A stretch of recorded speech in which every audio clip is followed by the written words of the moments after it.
So here are the top 15. To this group, I say hi. I'm Tony Luffman. Thanks for watching the show. We just watched the World Juniors, and you heard a lot of names that are the property of these teams. I think of number 2, and I think of just how good Canada was and how good Team USA was, and they relied on some of their prospects. And at the bottom of the list, the Vancouver Canucks, they've drafted well. I think guys like Brock Besser and former Rookie of the Year, Elias Pettersson, Quinn Hughes. That's how you put yourself in the top half. I turn now to you, Rupper, and I say of the 15 we just showed, which team is the most intriguing to you? The most intriguing to me, I'm going to go with the Colorado Avalanche. And the reason why I'm going to go with them, when you look at this team, we know about their on-ice product now, right? But if you date this back a little bit, there was that pick, that floating, the mysterious pick coming from the Ottawa Senators from the Matt Duchene trade that, okay, what year are we going to get this? Ottawa decided to use their pick the 1 year, which they get Brady Tkachuk, and then they let it float to the next year. And everyone's like, why are you doing that? Ottawa, you're going to be terrible. You're giving one of the best up-and-coming teams in the NHL, the Colorado Avalanche, potential top pick of the draft. They don't get it, but they get a really good one in Bo Byram. Is he good? And this is almost not even fair, Ej. I said this the other day, and I'll say it again. Bo Byram and Cale Makar growing up together, running the streets out there in Colorado. I mean, it's going to be unbelievable because we know about the star power up front. But you get these two guys who I think, well, Cale Makar is now. He's number 1G now. I think Bo Byram has the potential to be a 1-2 defenseman in the National Hockey League. The future is so bright with this team. And Alex Newhook's in that mix, too. There's a lot of other prospects that go into this. But I just can't keep my eyes off of the Byram-Makar tandem. What a possibility. What it could be. Yeah, they're loaded. I mean, the Colorado Avalanche, if things go their way, I mean, this is a team that could win multiple Stanley Cups with the players they have in their group. For me, I'm going to go with the New Jersey Devils, and the reason I'm going to do that is because this is a team that's had 2 first overall picks in the last couple of years when you think about Nico Hischier and Jack Hughes. Now, they're not included in this group because they don't fit the criteria for our research group, who did a great job putting this together.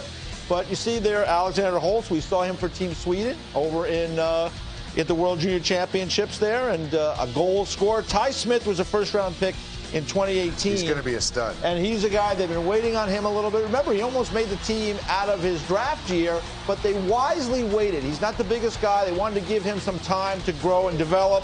Dawson Mercer played really well for Team Canada at the most recent World Juniors. They added Nolan Foote in that deal with the Tampa Bay Lightning for Blake Coleman. So you go down the list here, Maka Madulin, the Team Russia kid, he was first-round pick this year. He played really well, I think. He's got a lot of upside to his game. They've got a lot of Kevin Ball, big, rangy defenseman, played for Team Canada at the World Juniors last year. So they've got a lot of picks and a lot of really interesting prospects. Paul Castron, the scouting director there, a whole bunch of people involved with that, from Tommy Fitzgerald, the general manager, Scotty LaChance, Jim Mill, Andy Schmidt, who does a great job scouting the CHL. So I think the Devils have a lot of prospects. And I think Kenny Danico's in the parking lot waiting because he knows if I don't give the Devils some love, he'll be mad at me. But the Devils, it'll be interesting to see how all those kids can kind of move through that pipeline and join the young players they have now, like a Hughes and like a Hischier, as the Devils continue to rebuild. 3 years is a pretty good window of opportunity for a team to help itself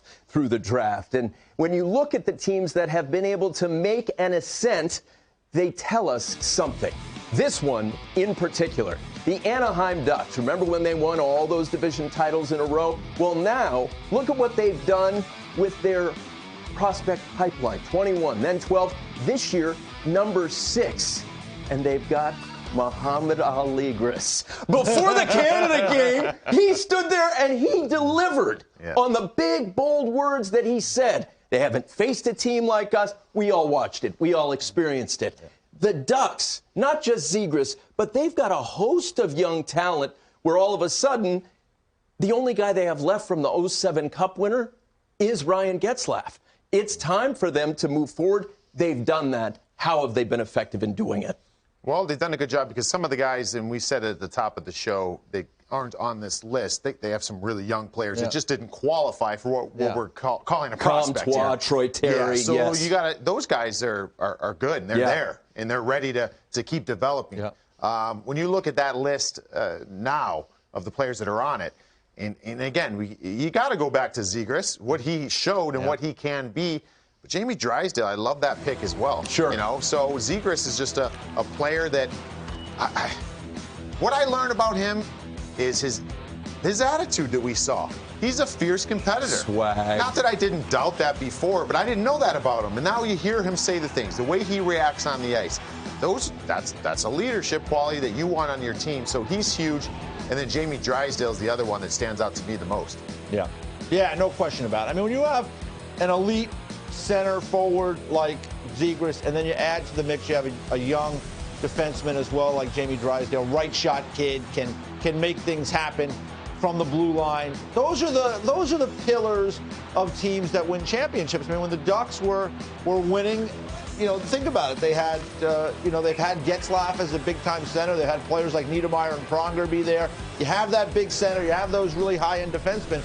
So this is what you like about the Ducks. They have a Zegras and they have a Jamie Drysdale. These are two kids that could be the pillars of that next Ducks run down the road. Because for me, you always need centers. You always need D. Those are the guys that drive winning for your group. So I like what they've done there. And they also have Henry Thrun and Jackson Lacombe from Team USA. Thrun was really nice in the World viewers Juniors, out there who just watched the World Juniors, they saw those two kids be a big part of it for a gold medal winning team from the Americans. So, again, more young players that they can add to the mix there. The Ducks have done a good job over the years of identifying players, and they've drafted a lot of good defensemen over time. And unfortunately for them, they lost a pretty good one due to all the machinations of the expansion draft with Vegas. When you think about Shea Theodore. Yeah, and you called Thrun. What was he? Thrun DMC. Thrun DMC during the play. During the World Juniors. But yeah, no, that's a great point. But they still have Cam Fowler. And the one thing that I like to look at these lists and then look at the NHL squad, they still have an age-appropriate goaltender that I still think will win Vezina trophies. One of the best. Plural. So John Gibson is there. So the sooner these guys get acclimated and get going, I think Zegras and Drysdale have a great shot at making the roster. This team could be very dangerous in the future. Zegras and Gibson can show each other their gold medals from the World Juniors.